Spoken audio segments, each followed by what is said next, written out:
Salut tout le monde, je m'appelle Charles-Édouard Ega. Je suis un médecin en formation à l'université Cheikh Anta Diop de Dakar, au Sénégal.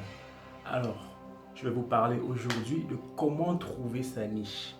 Comment trouver sa niche, évidemment, on ne parle pas de niche de chien. Non. Désolé. Bref, comment trouver sa niche, d'accord? Alors, en général, ça y est, tu as lu des tonnes de livres sur l'indépendance financière, tu en as marre d'avoir un salaire, tu te sens piégé, tu as enfin décidé d'avoir ta propre affaire. Mais félicitations, seulement maintenant, tu ne sais pas exactement dans quel domaine te lancer. D'accord, tu ne sais pas quoi faire, tu es un peu perdu. Ce qu'il te faut, c'est justement ce qu'on appelle une niche. Il faut te trouver une niche. D'accord? Alors, dans cette vidéo, d'accord, il va s'agir justement de définir ce qu'est une niche, qu'est-ce que c'est une niche, en quoi c'est important d'avoir une niche et comment est-ce que tu pourrais faire pour trouver ta niche. Ce sont les trois choses justement qu'on va aborder, les trois sujets qu'on va aborder au cours de cette vidéo afin que tu puisses comprendre parfaitement en quoi c'est important d'avoir une niche avant même de pouvoir créer un produit et de le vendre. Alors, il y aura tout simplement comment est-ce qu'on appelle ça, la numérotation par rapport justement au nombre de minutes pour chaque vidéo. Comme ça, tu pourras sauter vers ce qui t'intéresse. Mais le plus important d'abord, commençons par qu'est-ce que c'est. D'après le site définitionmarketing.com, un marché de niche ou niche est un marché très étroit correspondant à un produit ou service très spécialisé. Alors, en français facile, qu'est-ce que ça signifie? Ça signifie tout simplement qu'avoir une niche, c'est trouver une petite population, on va dire ça, à l'intérieur d'un marché même. Par exemple, je joue de la guitare, je ne sais pas si tu vois, ça c'est un grand marché, les joueurs de guitare sont nombreux. Maintenant, tu peux décider d'aller vers les joueurs de flamenco, d'aller vers les joueurs de guitare classique, d'aller vers les joueurs de rumba. Ça, c'est ce qu'on appelle des niches, des petites portions justement d'un marché plus large qui te permettent non seulement de toucher des personnes de façon beaucoup plus précise, d'accord, mais aussi d'avoir moins de concurrence, on va le dire comme ça. Donc, c'est ça ce qu'on appelle une niche. Alors maintenant, en quoi c'est important d'avoir une niche ou de se trouver une niche?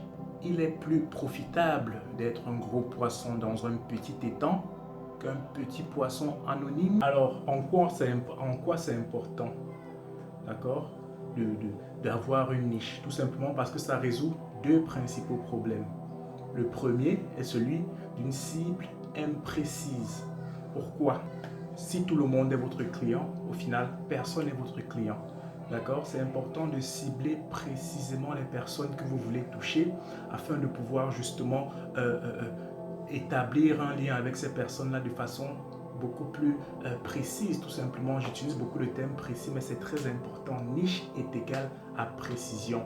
Définir une cible précise est très important, c'est primordial. D'accord? Donc ça résout effectivement le problème d'une cible imprécise. Lorsqu'on essaie de vendre un produit un peu à un marché trop large, finalement, on arrive à toucher personne de façon plus précise, tout simplement. Second problème que ça résout, qu'une niche résout, est la publicité inefficace. Publicité inefficace, pourquoi? Parce que plus un marché est grand, plus justement on paye, on dépense en publicité et moins on touche les personnes qu'on souhaiterait toucher.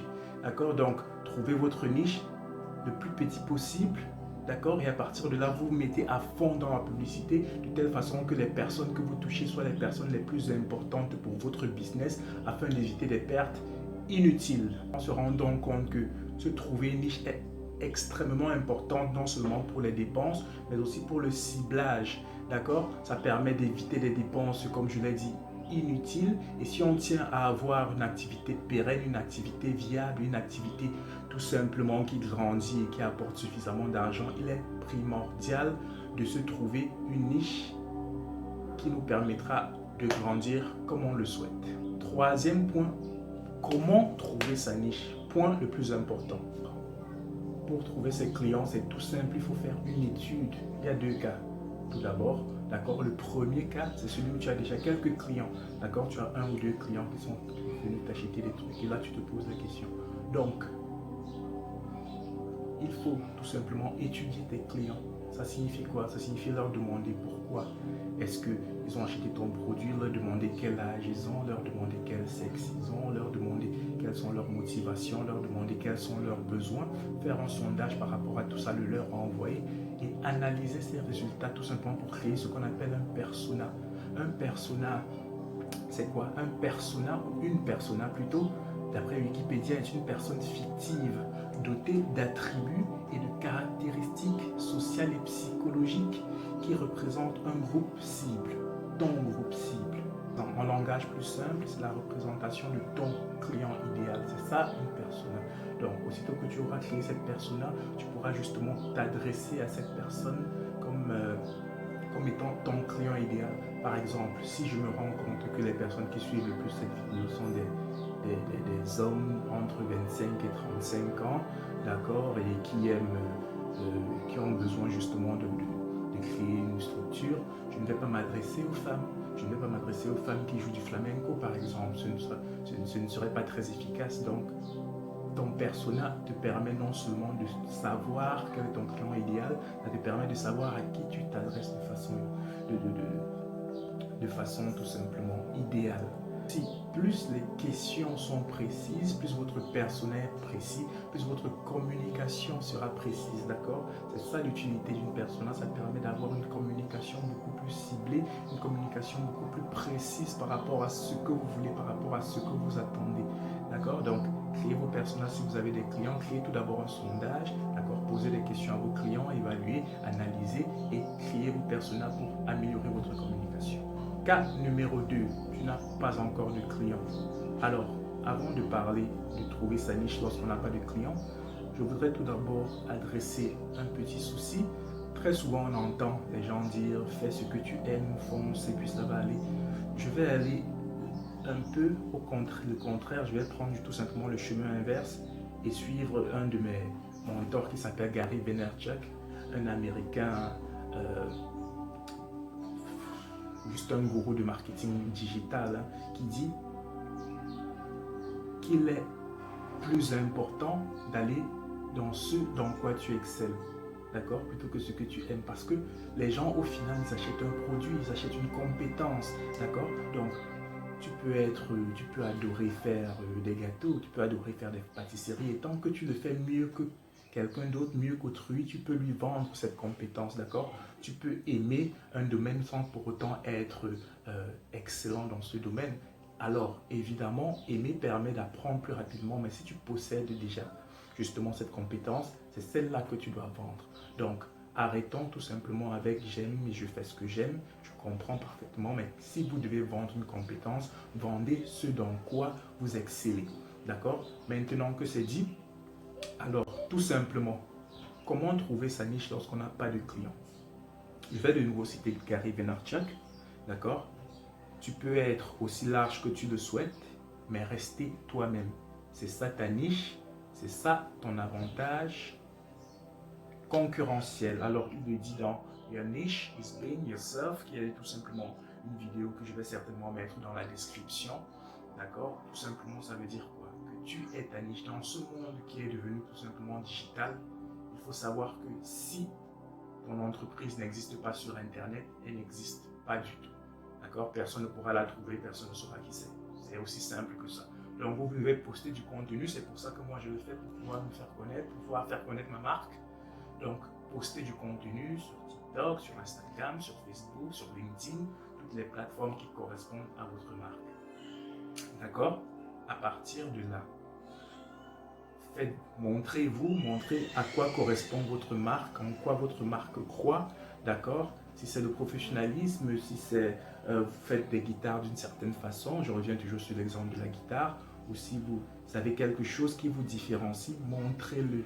Et la meilleure façon de montrer, c'est à travers un humain. Moi, par exemple, je suis le visage de mon entreprise, d'accord? Et c'est ça mon avantage concurrentiel, parce que je suis moi et que je suis un être unique. Personne d'autre ne peut faire ce que je suis parce que je suis Charles. Quelqu'un d'autre est Georges, quelqu'un d'autre est Steve, quelqu'un d'autre est René. Ouais. Donc, Charles ne peut être que Charles. J'aime des choses précises, je fais des choses à ma façon et plus je me connais, plus ça devient mon avantage concurrentiel. Alors, montrez votre visage n'hésitez pas à être vous-même. L'authenticité est la clé, d'accord? L'authenticité est cette chose qui vous démarque d'autrui et cette chose pour laquelle un client vous choisit, vous, plutôt que le concurrent, d'accord? Parce qu'il a eu une connexion particulière avec la personne que vous êtes. C'est pourquoi on se montre sur Internet, c'est pourquoi on partage sur les réseaux sociaux, parce que l'humain connecte plus facilement avec l'humain, d'accord? Donc, n'ayez pas peur, montrez-vous et ce sera la meilleure chose que vous ayez pu faire pour votre entreprise. Donc, je vous encourage. D'accord. Alors, maintenant que nous savons ce qu'est une niche, que nous avons défini ce qu'est une niche, que nous savons en quoi c'est important, pardon, de se trouver une niche et comment le faire, maintenant, il ne reste plus qu'à créer un produit pour tout simplement vendre à cette niche. Alors, ça fera l'objet de notre prochaine vidéo. D'accord? Suivez-moi sur les réseaux sociaux, Charles-Édouard Rega sur Instagram. Je tiens aussi un podcast qui s'appelle Objectif Entrepreneur que vous pourrez suivre si vous le souhaitez sur Apple Podcast et toutes les autres plateformes, même votre préféré. Alors tapez tout simplement Objectif-6 Entrepreneur et suivez-moi si ça vous intéresse en train de parler de ces sujets de façon beaucoup plus ample. D'accord? Si vous êtes plus quelqu'un qui suit que quelqu'un qui voit, tout simplement. Alors, je vous dis à la prochaine pour la vidéo sur comment trouver un produit qui se vend, d'accord? Et portez-vous bien.